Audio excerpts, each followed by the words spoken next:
This is going to be a very unpopular broadcast. It's about a subject the modern mind does not want to hear, namely hell. Why do our modern minds deny hell? Very simply, because they deny sin. If you deny human guilt, then you must deny the right of a state to judge a criminal, or to sentence him to prison.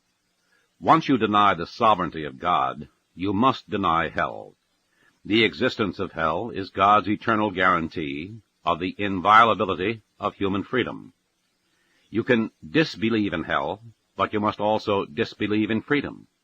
You can disbelieve in Sing Sing, but you must also disbelieve in responsibility. You can no more make a free nation without judges and prisons than you can make a free world without judgment and hell. No state constitution could exist for 6 months on the basis of a liberal Christianity which denies that Christ meant what he said. Depart from me, you cursed, into everlasting fire, which was prepared for the devil and his angels. What is the nature of the punishment of hell?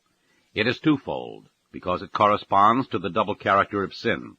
Every mortal sin consists in A, a turning away from God, and B, a turning to creatures. Because we turn away from God, we feel the absence of his love, his beauty, his truth, and this is called the pain of loss. Because we turn to creatures and perverted them to our sinful purpose, we are punished in some way by the very creatures which we abused.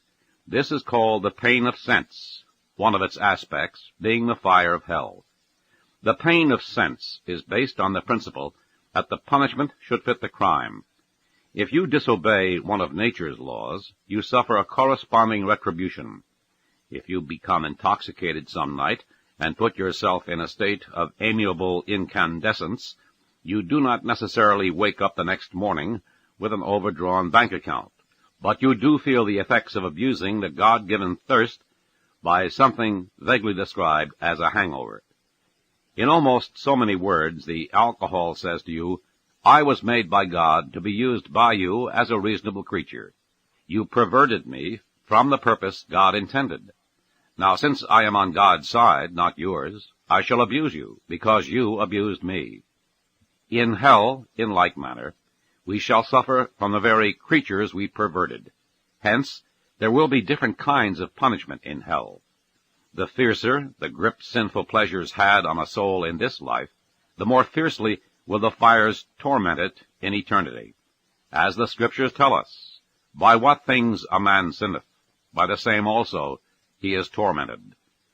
And do not try to escape this logic or blind yourself to divine authority by arguing that hell could not be as you have heard some preachers picture it. I am only saying, do not reject the truth of the book because the pictures are bad. Now, what is the pain of loss?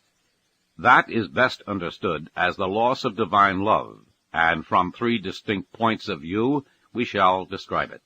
Hell is the hatred of the things you love.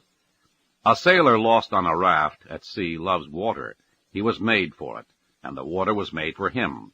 He knows that he ought not drink the water from the sea, but he violates the dictates of his reason. The result is, he is now more thirsty than before, even thirsty when he is the most filled. He hates water as poison. At the same time, he is mad with the thirst for it. In like manner, the soul was made to live on the love of God, but if it perverts that love by salting it with sin, then as the sailor hates the very water he drinks, so the soul hates the very thing it desires, namely, the love of God. As the insane hate most the very persons whom in their saner moments they really love the most, so the damned in hell hate God whom they were really meant to love above all things. The wicked do not want hell because they enjoy its torments. They want hell because they do not want God. They need God, but they do not want him. Hell is eternal suicide for hating love. Hell is the hatred of God you love. Hell is the mind eternally mad at itself for wounding love. How often during life have you said, I hate myself? No one who ever condemned you could add to the consciousness of your guilt. You knew it 1,000 times better than they. When did you hate yourself most? Certainly not when you failed to act on a tip on the stock market. You hated yourself most when you hurt someone you loved. You even said, "I can never forgive myself for doing that." The souls in hell hate themselves most for wounding perfect love. They can never forgive themselves. Hence their hell is eternal self-imposed unforgiveness. It is not that God would not forgive them. It is rather that they will not forgive themselves. How often in this world the sight of moral goodness arouses indignation. The evil person incessantly wants a recasting of all values. Put one good boy in a gang of boys which spends its time in petty thievery or breaking school windows, and the chances are the gang will turn against that good boy, ridicule his moral principles, tell him he is a coward or old-fashioned. Exactly that same mentality is present in adult life. Whenever a professor attacks morality and makes fun of religion before his pupils, you can be sure 9 times out of 10 that his life is rotten. Goodness is a reproach to such professors. They want everyone to be like themselves, so no one can reproach their conscience. This revolt against goodness and truth is the basic cause of the persecution and mockery of religion today. Now, if such things are possible to corrupt souls on earth, why should they not be possible in eternity? These wicked souls will still hate love because hate is the essence of their souls. They reject the one remedy that could have helped them, the love of someone besides themselves, and for that reason hell is the house of incurables who hate themselves for hating love. Hell is submission to love under justice. We are free in this world. We can no more be forced to love God than we can be forced to love classical music, antiques, swing bands, olives, or Bach. Force and love are contraries. Love and freedom are correlatives. When you came into this world, God said, "I ask you to love me freely, that you may be perfect." Suppose we freely say, "I refuse to love truth and justice and beauty or my neighbor. I shall love error and graft and ugliness." Later on you die in that state, but you do not escape that divine love which you abused any more than the traitor escapes the country whose love he despised. Either you possess love, or love possesses you. In marriage, a man and a woman were meant to possess love, but that love can be perverted, so that, in the end, love possesses them. How often a husband, for example, tied to a woman by marriage, is possessed by her wants, her selfishness, and her jealousies. Often, too, many a wife is tied to a drunkard or worthless husband until death do them part. They do not freely love one another. They are forced, in virtue of the justice of their contracts, to love one another until death do them part. And to be forced to love anyone is hell.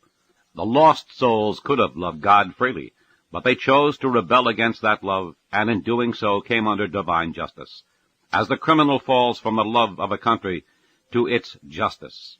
The souls in hell do not possess love. Love possesses them.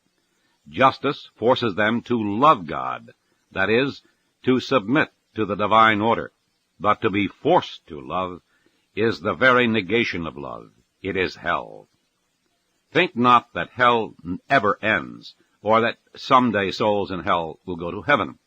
If a soul in hell went to heaven, heaven to it would be a hell. Suppose you hated higher mathematics. Suppose your morning paper had nothing in it but logarithms. Everyone you met talked to you about space-time differentials. Every broadcast you heard was on the theory of relativity. Every book you read was on the subject of pointer readings. After a while, mathematics would drive you mad. Now the souls in hell hate perfect life, perfect truth, and perfect love, which is God. And if they had to live with that, which they hated more than you hate mathematics, then God would be their great punishments, as mathematics would be yours. Heaven would be hell. Hell must be eternal. What is the one thing that life can never forgive? Death. Because death is the negation of life. What is the one thing that truth can never forgive?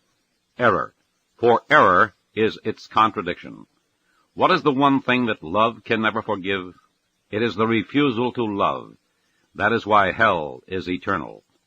Everything does not come out right in the end, for we cannot at one moment believe that we are saved by doing God's will, and the next moment believe that it has no significance.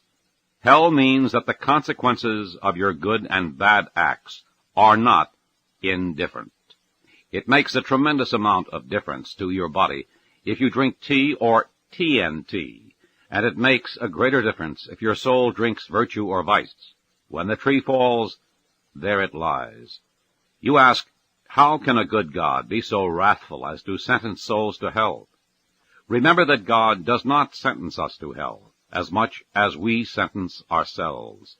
When the cage is opened, the bird flies out to the air, which it loved. When our body dies, the good soul flies out to its eternity of love of God.